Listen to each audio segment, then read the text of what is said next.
परम आदरणीय श्रोतागण, सादर नमन। आशा करता हूँ आप स्वस्थ एवं प्रसन्न मुद्रा में होंगे। आज आपके समक्ष प्रस्तुत है श्रीमद् भागवत महापुराण पंचम स्कंध 22वां अध्याय, जिसमें भिन्न भिन्न ग्रहों की स्थिति और गति का वर्णन है। सच्चिदानंद रूपाय विश्वोत्पत्त्यादि हेतवे तापत्रय विनाशाय श्रीकृष्णाय वयं नमः। नारायणं नमस्कृत्य नरं चैव नरोत्तमं देवीं सरस्वतीं व्यासं ततो जयमुदीरयेत्।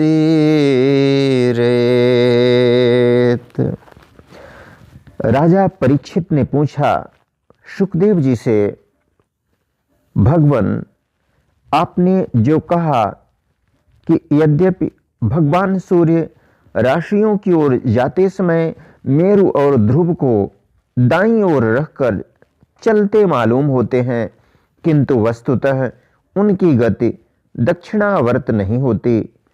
इस विषय को हम किस प्रकार समझें?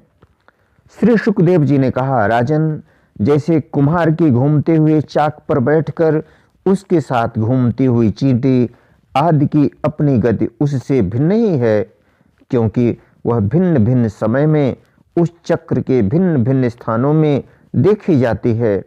उसी प्रकार नक्षत्र और राशियों से उपलक्षित काल चक्र में पड़कर ध्रुव और मेरु को दाएं रखकर घूमने वाले सूर्य आदि ग्रहों की गति वास्तव में उससे भिन्न ही है, क्योंकि वे काल भेद से भिन्न भिन्न राशि और नक्षत्रों में दीख पड़ते हैं।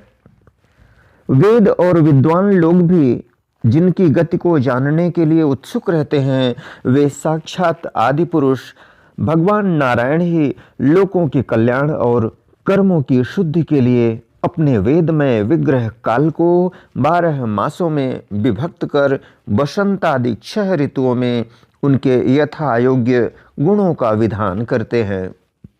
इस लोक में वर्णाश्रम धर्म का अनुसरण करने वाले पुरुष वेदत्रयी द्वारा प्रतिपादित छोटे बड़े कर्मों से इंद्रादि देवताओं के रूप में और योग के साधनों से अंतर्यामी रूप में उनकी श्रद्धा पूर्वक आराधना करके सुगमता से ही परम पद प्राप्त कर सकते हैं। भगवान सूर्य संपूर्ण लोकों के आत्मा हैं। वे पृथ्वी और द्युलोक के मध्य में स्थित आकाश मंडल के भीतर काल चक्र में स्थित होकर 12 मासों को भोगते हैं, जो संवत्सर के अवयव हैं और मेष आदि राशियों के नाम से प्रसिद्ध हैं। मेष आदि राशियों के नाम से प्रसिद्ध हैं। इनमें से प्रत्येक मास चंद्रमान से शुक्ल और कृष्ण 2 पक्ष का, पितृमान से 1 रात और 1 दिन का तथा सौरमान से 2.25 नक्षत्र का बताया जाता है। जितने काल में सूर्यदेव इस संवत्सर का 6ठा भाग भोगते हैं, उसका वह अवयव ऋतु कहा जाता है। आकाश में भगवान सूर्य का जितना मार्ग है, उसका आधा वे जितने समय में पार कर लेते हैं, उसे एक आयन कहते हैं, तथा जितने समय में वे अपनी मंद, तीव्र और समान गति से स्वर्ग और पृथ्वी मंडल के सहित पूरे आकाश का चक्कर लगा जाते हैं, उसे अवांतर भेद से संवत्सर, परिवत्सर, ईडावत्सर, अनुवत्सर अथवा वत्सर कहते हैं। इसी प्रकार सूर्य की किरणों से 1 लाख योजन ऊपर चंद्रमा है। उसकी चाल बहुत तेज है, इसलिए वह सब नक्षत्रों से आगे रहता है। यह सूर्य के 1 वर्ष के मार्ग को 1 मास में, 1 मास के मार्ग को 2.25 दिनों में और एक पक्ष के मार्ग को एक ही दिन में तय कर लेता है। यह कृष्ण पक्ष में क्षीण होती हुई कलाओं से पितृगण के और शुक्ल पक्ष में बढ़ती हुई कलाओं से देवताओं के दिन रात का विभाग करता है तथा 30-30 मुहूर्तों में एक एक नक्षत्र को पार करता है। अन्नमय और अमृतमय होने के कारण यही समस्त जीवों का प्राण और जीवन है। ये जो 16 कलाओं से युक्त मनोमय, अन्नमय, अमृतमय पुरुषस्वरूप भगवान चंद्रमा हैं, ये ही देवता, पितर, मनुष्य, भूत, पशु, पक्षी, सरीसृप और वृक्षादि समस्त प्राणियों के प्राणों का पोषण करते हैं, इसलिए इन्हें सर्वमय कहते हैं। चंद्रमा से 3 लाख योजन ऊपर अभिजित के सहित 28 नक्षत्र हैं। भगवान ने इन्हें काल चक्र में नियुक्त कर रखा है, अतः ये मेरु को दाईं ओर रखकर घूमते रहते हैं। इनसे 2 लाख योजन ऊपर शुक्र दिखाई देता है। यह सूर्य की शीघ्र, मंद और समान गतियों के अनुसार उन्हीं के समान कभी आगे, कभी पीछे और कभी साथ साथ रहकर चलता है। यह वर्षा करने वाला ग्रह है, इसलिए लोगों को प्रायः सर्वदा ही अनुकूल रहता है। इसकी गति से ऐसा अनुमान होता है कि यह वर्षा रोकने वाले ग्रहों को शांत कर देता है। शुक्र की गति के साथ साथ बुध की भी व्याख्या हो गई। शुक्र के अनुसार ही बुध की गति भी समझ लेनी चाहिए। यह चंद्रमा का पुत्र शुक्र से 2 लाख योजन ऊपर है।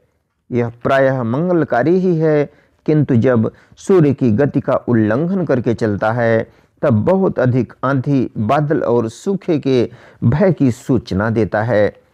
इससे 2 लाख योजन ऊपर मंगल है। वह यदि वक्र गति से न चले तो एक एक राशि को 3-3 पक्ष में भोगता हुआ 12 राशियों को पार करता है। यह अशुभ ग्रह है और प्रायः अमंगल का सूचक है। इसके ऊपर 2 लाख योजन की दूरी पर भगवान बृहस्पति जी हैं। ये यदि वक्र गति से न चलें तो एक एक राशि को एक एक वर्ष में भोगते हैं। ये प्रायः ब्राह्मण कुल के लिए अनुकूल रहते हैं। बृहस्पति से 2 लाख योजन ऊपर शनैश्चर दिखाई देते हैं। ये 30-30 महीने तक एक एक राशि में रहते हैं, अतः इन्हें सब राशियों को पार करने में 30 वर्ष लग जाते हैं। ये प्रायः सभी के लिए अशांतिकर हैं।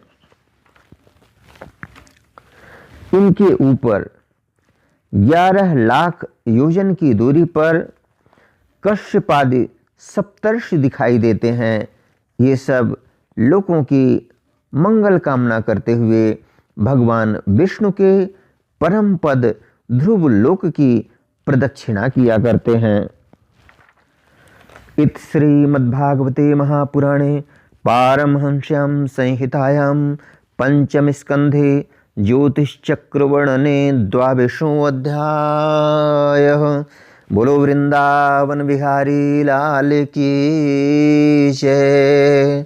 यदक्षर पदभ्रष्टं मात्राहीनं च यद्भवेत् तत्सर्वं क्षम्यतां देव प्रसीद परमेश्वर।